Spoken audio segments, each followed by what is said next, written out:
Hi, you guys. I'm here with Sean. He is a dive safety instructor at the Aquarium of Pacific. Do I have your permission to record? Yes. Okay, awesome.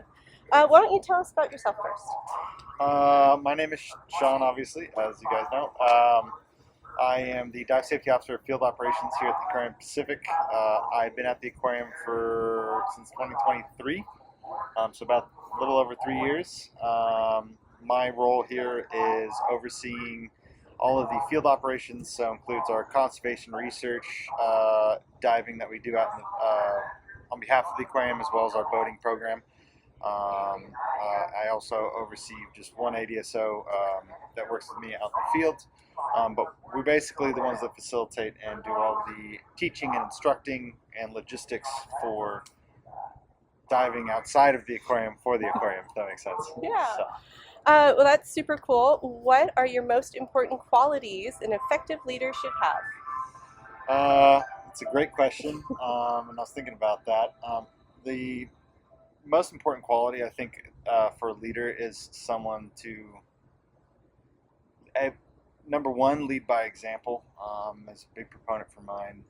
An example of that is that when we ask our divers to do certain tasks, I'm not asking them to do a task that I wouldn't myself do, either on a dive or in training or anything. Obviously, some of that is training specific tasks, but we've all been there and have all gone through all those things. And I really think that makes it reasonable to understand, especially when you are asking someone to do something that they may not want to do or may not be comfortable doing, knowing that you're there to support them with that and get through. I'd also say, another very good quality in a leader is someone that knows where the fine line is between giving direction versus, yelling and that kind of stuff. It's not very effective in a lot of sense, but in my role when I'm out on the boat, I'm the one in charge. I'm not only leading the dives, I'm also the captain, and so I have to find a fine balance between getting everybody's attention in the event that there's something that needs to be addressed right away or not, and it's all for safety purposes. Yeah. And I think the other one is the most effective is a leader that is forward thinking. I always try, and my department always tries to look not a week ahead, but 3 months ahead and farther out that we can go. Because in our world, it just are changes in how things happen and what adapts all the time. But being able to be forward thinking enough to have a general plan and build on it as you get closer. And if things change, it gives you more flexibility and the ability to adapt quicker rather than feeling like you're having to adapt on the fly all the time. Yeah. All right. Who has had the most influence on you as a leader, and why? I love this question. I have to say probably the most influence is my original dive instructors. They both, Cecily Shin was the course director at UC Santa Cruz where I got certified. Steve Claybush was the dive safety officer there when I did my scientific, and the other assistant instructor, Billy Palmer, when I was actually doing my courses. Those three, the rest of my classes I learned in college, I'll be honest, were great, and I learned a lot, but and they're beneficial to my job, but those ones were practical applications that I've taken and instilled in my job. And the best part is they worked with you, but their goal was always to make you a confident, independent diver rather than just running you through a course or anything, right? Cecil in particular had a very strong academic background, having a master's degree in education herself, and just loved diving. But she never got upset or yelled at you. She course corrected, but if you did something wrong, then you knew that you should have done better. She had a kind of way of being disappointed, which was probably almost worse. But it makes you. I think that's valuable because it's not you getting yelled at and berated. It's you not living up to the expectations that I have for it. And to me, I think that makes it a better reflection of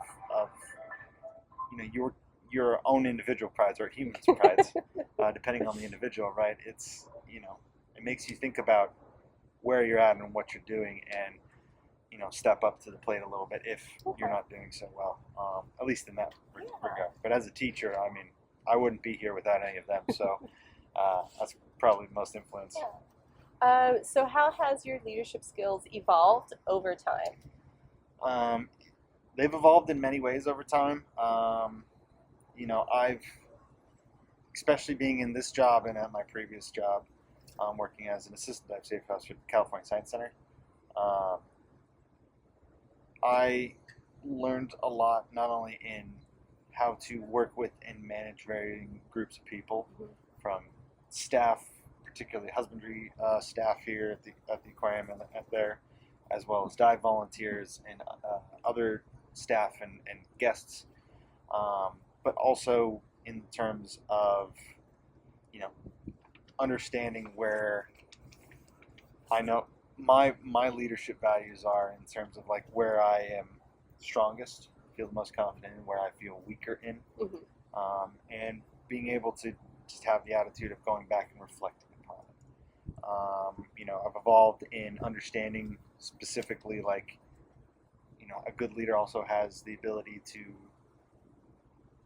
adjust and correct themselves as much as anybody else, but also for understanding what, like a good example is, what is a reasonable accommodation. What is something you can find the balance between getting the support and the help of the person while also still being able to do the job and role that you need them to do.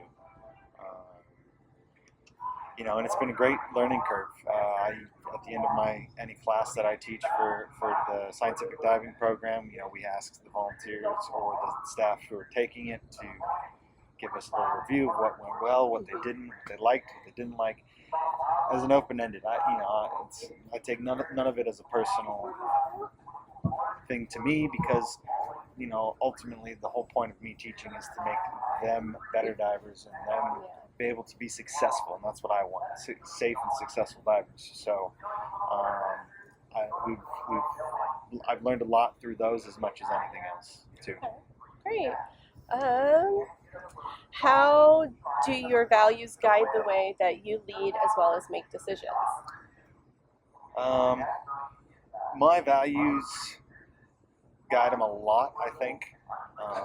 It's one of those questions that is, and at least to me, is a little bit more like subconscious. Yeah.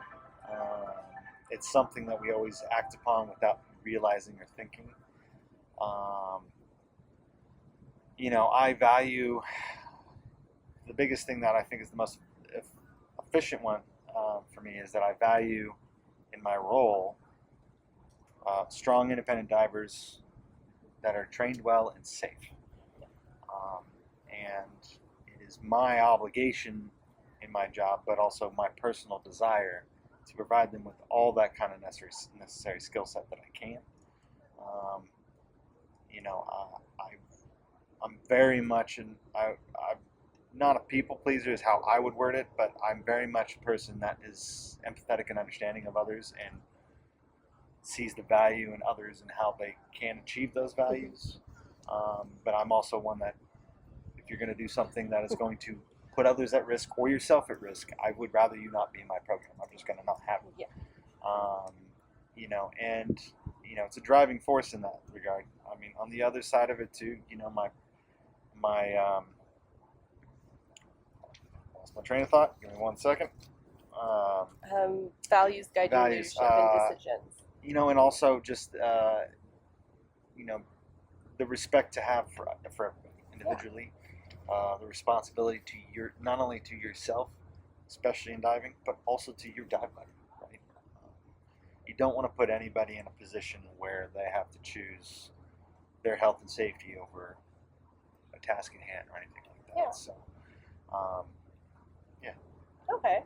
What is the most difficult leadership lesson you have learned, and how has it changed the way you lead? really It's like a solid one. I love it. giving you all the hard questions. Most difficult question, or sorry, I should say, most difficult lessons I've learned is finding that way to draw the line, basically. What is acceptable and what is not. I feel like that's what I'm at least feeling right now, for sure. Just because it's almost like a moving target. You know, you come in out of your instructor course or highest level diving course or whatever. Every diver is always gung ho and ready, and they're rocking it. They're on top of it. And you know, at that time, you may feel super confident, either in your diving or anybody else's diving, or lackadaisical. For me, instructing and that stuff. Originally, I am a NAUI instructor, so NAUI teaches the level 1 concepts that you're not certifying anybody that you wouldn't let dive with your loved one. Yeah. And I took that to heart for my class, and so I'm sure at the very beginning I was a lot more stern specifically on that. On the other side of that, as I've learned and grown, there's times where I probably have been more accommodating and more open based off this diver's history and that kind of stuff.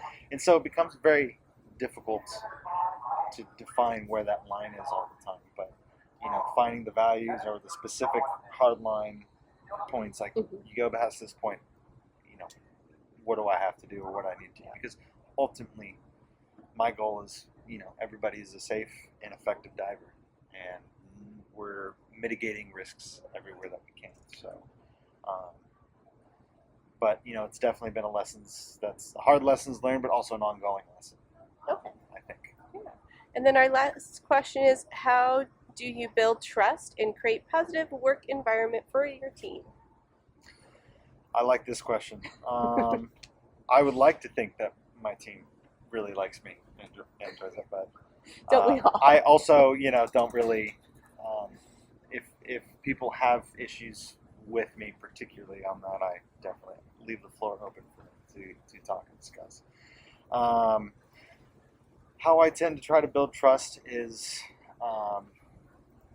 through communication first and foremost. I value communication not only for myself, because it's hard with so many moving pieces happening all at the same time, to just be able to touch base with everybody regularly, and that's hard sometimes. Yeah. It's a lot easier for me and Jamie in my office because it's just the two of us, but even still, for example, this has been a busy last month, and I've seen her maybe 2 days. And it happens. That's nature of our job and our role, but it's building the trust through clear communication and providing the support where necessary, for her to achieve her job, for our divers to achieve their job, but also being willing to step in to do those jobs as necessary. We create an environment here of safety conscious first, and that nobody is obligated when they're on a dive to do said dive. I want to give them the opportunity and the skill sets to be successful and achieve it, but at the end of the day, it's their risk if they want to take it. And when I've had conversations with divers that are unsure or whatnot, sometimes it's helpful and it reassures them and it builds that trust. On the other side of it, if they aren't, they know they have that support, and I have their back to do what I can do best for them. Okay. And I think that really builds that positive work environment. Yeah. And trust. All right. Is there anything else you want to add about leadership? Leadership's just tough all around. I think you can go into any institution, business, school, or whatever, and you're going to see so many varying different types of leadership. And I think for me, the most effective leader looks at all those and analyzes them, reviews them to make themselves a better leader. It's the only thing I think that I can say. And you know, it's not a one-stop shop, but it's also a constant reevaluation of where you're at and what's going on. Constant growth. Yeah. All right. Well, thank you so much for taking time out of your day. Of course. All right. Bye.